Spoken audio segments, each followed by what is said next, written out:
దీంతో పాటన మొత్తానికి ఏదైతే మనం చెప్తా ఉన్నాం బీజేపీకి సంబంధించిన దాంట్లో షిండేలు ఉన్నారని చెప్పేసి ఎమ్మెల్యేలు బీజేపీ ఎమ్మెల్యేలే చెప్తా ఉన్నారు. అయితే ఫ్లోర్ లీడర్ ఫ్లోర్ లీడర్లు చెప్తా ఉన్నారు డైరెక్ట్. తొందరలో వీలైతే మేము రేపే వడగొట్టేస్తాం, ఎల్లుండి వడగొట్టేస్తాం అని చెప్పి బీజేపీ లీడర్లతో విన్నాం. అయితే విత్ ఇన్ ద పార్టీలో చెప్పుకుంటున్నా మనం బీజేపీలో ఖచ్చితంగా పక్కన పెడితే కాంగ్రెస్లో గ్రూప్ రాజకీయాలు అనేది ఉంటాయి. ఈరోజు లీకేజ్ రాజకీయం నడుస్తూ ఉంది. అంటే ఖమ్మంకి సంబంధించిన మంత్రి పొంగులేటి శ్రీనివాసరెడ్డి కొడుకు కస్టమ్స్ కేసులో ఇరుక్కున్నాడు. అది కూడా రేవంత్ రెడ్డికి సంబంధించినటువంటి కొటారి టీమ్స్ నుంచే కూడా బయటకు వచ్చింది. కేవలం ఆయన బీజేపీతో ఎక్కువ టచ్లో ఉంటుడు, అసలు కావాల్సింది నేను టచ్లో ఉండాలి కదా, ఈయనెందుకు టచ్లో ఉంటాడని చెప్పేసి అది ఇద్దరి మధ్యలో పోటీ. అంటే బీజేపీకి ఎవరు షిండే కావాలనే గట్టి పోటీ నడుస్తూ ఉందనేది బయట సోషల్ మీడియాలో చర్చ. ఇది ఎంతవరకు నిజం? వాస్తవం. అది చర్చ సోషల్ మీడియాలో జరుగుతున్నది. విత్ ఇన్ ద పైరవీలు కూడా జరుగుతున్నాయి. కాంగ్రెస్ ముందు నుంచే పైరవీలు చేసుకుంటున్నారు. నేను ముందంటే నేను ముందు పోయి పైరవీ చేసుకోవాలి ఢిల్లీ కానీ, కోమటిరెడ్డి వెంకరెడ్డి పోయి గడ్కరీతో కలిసి చేసుకుంటున్నారు. పొంగులేటి శ్రీనివాసరెడ్డి ఇంకెవరితో టచ్లో, ఈయన డైరెక్ట్ మోడీతోటి అమిత్ షా తోటి ఉన్నటువంటిది. ఇంకెవరు ఆ మధ్య కాలంలో ఆరోపించారు ఈయన ఒక ఢిల్లీ రాహుల్ కొక్కలకే కాదు ఇస్తున్నటువంటిది బీజేపీ. రాహుల్ ట్యాక్స్ అని అన్నారు కదా, ఇంకో బి ట్యాక్స్ ఒకటి రాహుల్ ట్యాక్స్ ఒకటి. ఈ ట్యాక్స్ లో బీజేపీకి కూడా ఇంత పోతున్నాయి అనేది వచ్చినటువంటి చర్చ.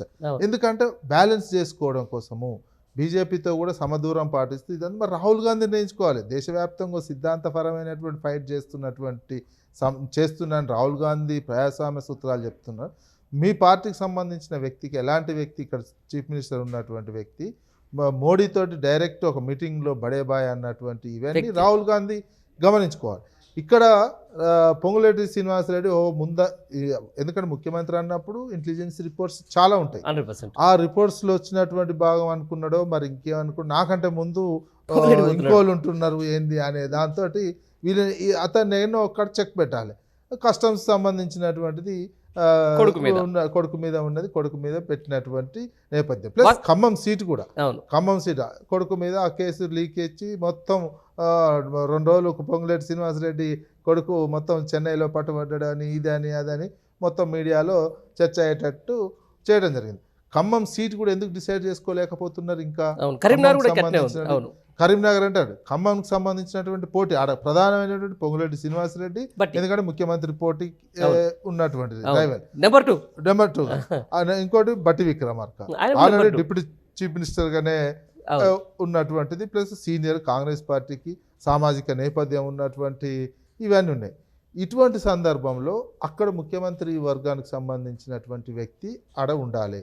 అందుకని క్రమంగా అదేంది ఒక కమ్మ సామాజిక వర్గానికి సీటు ఇవ్వాలి అనేది ముఖ్యమంత్రి వర్గం నుంచి తీసుకొచ్చినటువంటి ప్రపోజల్గా నిన్న మన చర్చ. ఆఖరికి నిజామాబాద్కు సంబంధించినటువంటి మండ వెంకటేశ్వరరావుని కూడా తీసుకొచ్చి సీటు ఇప్పిస్తామనే లీకులు వచ్చినటువంటి జరుగుతుంది. ఖమ్మం అక్కడ ఉన్నటువంటి లోకల్ ఖమ్మం నాయకత్వానికే నేను చెక్కు పెట్టినట్లయితే, వీళ్ళని అక్కడనే చెక్కు పెట్టేసినట్లయితే వీళ్ళు నా చీఫ్ మినిస్టర్ పోస్ట్ దాకా కూడా రావడానికి, పోటీ పడడానికి కొంచెం ఇబ్బంది క్రియేట్ చేయాలనే ఒక వ్యూహంలో భాగంగా ఖమ్మం సీటు కమ్మ సామాజిక వర్గం వాళ్ళకే ఇవ్వాలనేది రేవంత్ రెడ్డి వర్గం ముందు పెట్టినట్టు. ఎందుకు ఒకటి పొంగులేటి శ్రీనివాసరెడ్డి బ్రదర్ ప్రసాద్ రెడ్డికి కావాలని ఆయన గట్టిగా ప్రయత్నం చేస్తున్నారు. అదేవిధంగా బట్టి విక్రమార్క వైఫ్ కావాలి అని గట్టిగా ప్రయత్నం చేస్తున్నటువంటి దేశంలో ఖమ్మం అనేది ఇట్లా ఉంది. ఖమ్మం రాజకీయ ఏమైనా కమ్మ సామాజిక వర్గం వాళ్ళకి చాలా బాగా ఉంటేనే మంచి పార్టీకి వస్తుంది అనే ఒక నరేషన్ బిల్డప్ చేసి ఈ పేరు తీసుకొచ్చి మండ వెంకటేశ్వరరావు పేరు తీసుకొచ్చినటువంటిది కనిపిస్తుంది. ఆ లోకల్ అంటే మండ వెంకటేశ్వరరావు నిజామాబాద్ నుంచి తీసుకుపోయి పెట్టాల్సినటువంటి అవసరము లేదు. పాత టీడీపీ వాసన ఉన్నటువంటి నేపథ్యం ఇవన్నీ. ఈ నేపథ్యంలో ఇప్పుడు పొంగులేటి శ్రీనివాసరెడ్డి కొడుకు కేసు ఒకటి, అందుకే చెక్ పెట్టడం. బీజేపీతో టచ్లోకి పోయే వాళ్ళు ఎవరైనా ఉన్నారో వాళ్ళని కూడా ముందే చెక్ పెట్టడం. ఇక్కడ చెక్ పెట్టినట్టయితే డైరెక్ట్ పోయి పోలేరు అనేది. అంటే ఈ రకంగా రాజకీయంగా తెలంగాణ రాజకీయమే పరమావధిగా వ్యూహాలు రచించుకుంటున్నారు ముఖ్యమంత్రి గారు. ఒకటి తన సీటు తాను కాపాడుకోవాలి. అది రాష్ట్ర అభివృద్ధి ఎటైనా పోనీయండి, రాష్ట్ర స్థిరత్వం ఎటైనా పోనీయండి, ఈ ఆర్థిక ప్రజల సమస్యలు ఎటైనా పోనీయండి, అదంతా నాకు ముఖ్యం కాదు. నేను ఈ 5 సంవత్సరాలు చీఫ్ మినిస్టర్గా ఉండడమే నేను చేసే రాజకీయం, అదే నా పరిపాలన అనే రీతిలోనే వ్యూహాలు రూపొందించుకొని ఒకటికి 2 ముందు ఈ ప్లాన్లు వేసుకున్నట్టు కనిపిస్తుంది తప్ప తెలంగాణ 10 సంవత్సరాలు, ఈ 10 సంవత్సరాలు స్థిరంగా ఉన్నటువంటిది ఈ వేగం ఆ 10 సంవత్సరాల్లో జరిగినటువంటి అభివృద్ధి వేగం మందగించింది నాలుగు 100% అదైతే కనిపిస్తా ఉంది. నెలల్లోనే. ఆ స్థిరత్వం వైపు అంత వేగంగా పరిగెత్తలేక రాజకీయ వ్యూహంతో ఒక రాజకీయ అస్థిరత ఉంటే తెలంగాణకి ఎంత నష్టమో ఇంకా భవిష్యత్తులో తేలబోతుంది ఈ పార్లమెంట్ ఎలక్షన్స్ తర్వాత. ఈ రకమైనటువంటి తెలంగాణ ఏ రకంగా నష్టపోతుంది, ఇంత అస్థిరత క్రియేట్ చేసుకోవడానికి విత్ ఇన్ ద పార్టీలో కావచ్చు, బయట 2 జాతీయ పార్టీలు కలిసి తెలంగాణను ఏ రకంగా ఆడుకుంటున్నాయి, తెలంగాణ వ్యవస్థను ఆర్థిక వ్యవస్థను గుప్పెట్లో పెట్టుకోవడానికి అనుసరిస్తున్నటువంటి కుట్రలను ప్రజలు తేల్చుకోవాల్సినటువంటి అవసరం అయితే ఉన్నది.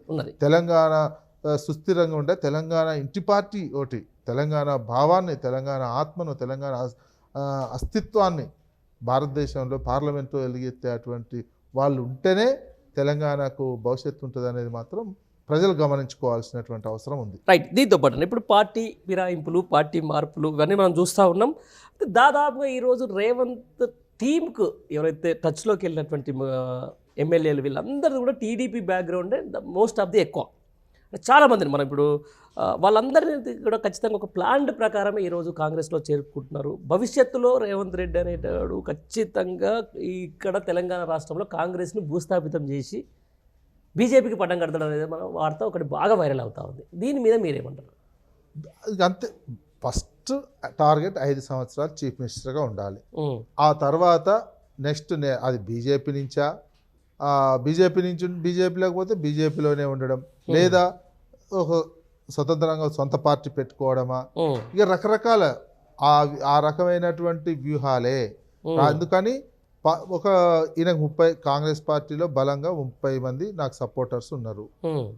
తర్వాత బయట నుంచి ఇప్పుడు ఎవరైనా ఇతర పార్టీ నుంచి తీసుకుంటున్నటువంటి ఇప్పుడు 3 తీసుకున్నారు. మిగతా వాళ్ళు ఇంకెవరైనా వస్తున్నారని ప్రెజర్ ఇప్పుడు పెడుతున్నారు. ప్రెజర్స్ జాయిన్ అయ్యే వాళ్ళు ఇప్పుడు కొంతమంది ముందే ఎలక్షన్స్ ముందే జాయిన్ కావాలని షరతులు కొన్ని, లేక వచ్చే వాళ్ళు ఏంది ఎలక్షన్స్ తర్వాత వస్తామనేది కొందరు. వాళ్ళు కూడా పొలిటికల్ లీడర్సే కదా. ఎలక్షన్స్ తర్వాత ఎట్లుంటుందో బీజేపీ కేంద్రంలో ఎట్లుంటుందో రాష్ట్రంలో ఎట్లుంటుందో తెలియనటువంటి ఫలితాలు వస్తున్నటువంటి ఎలక్షన్స్ తర్వాత చూద్దామని ఆలోచించుకుంటున్నటువంటి వాళ్ళు కొందరు ఉన్నట్టు. మొత్తం మీద రాష్ట్రంలో ఉన్నటువంటి దాంట్లో బీజేపీ అయినేం లేదు, స్వతంత్రంగా పార్టీ పెట్టుకోవడం భవిష్యత్తులో ఇటువంటి ఆలోచనలతోటే ముఖ్యమంత్రి గారు రాజకీయాన్ని నడుపుతున్నట్టు కనిపిస్తుంది. అంతే, అది Congress party with in the senior original Congress వాళ్ళకు అర్థమయ్యి వాళ్ళు ఏంది ఒరిజినల్ కాంగ్రెస్ వాళ్ళు పార్లమెంట్ ఎలక్షన్స్ దాకా ఆగుదాము అనే వెయిట్ చూసే ధోరణి కనిపిస్తుంది. వన్స్ పార్లమెంట్ ఎలక్షన్స్ అయిన తర్వాత అనుకున్న సీట్లు రేపు కేంద్రంలో కాంగ్రెస్ రాకపోయినా ఇక్కడ అనుకున్న 14 సీట్లు కదా వీళ్ళు టార్గెట్ పెట్టుకుంది, 14 సీట్లు రాకపోయినా ఇక్కడ రాజకీయంగా రకరకాల ఊహాగానాలు, రకరకాల మార్పులు అయితే జరుగుతాయి.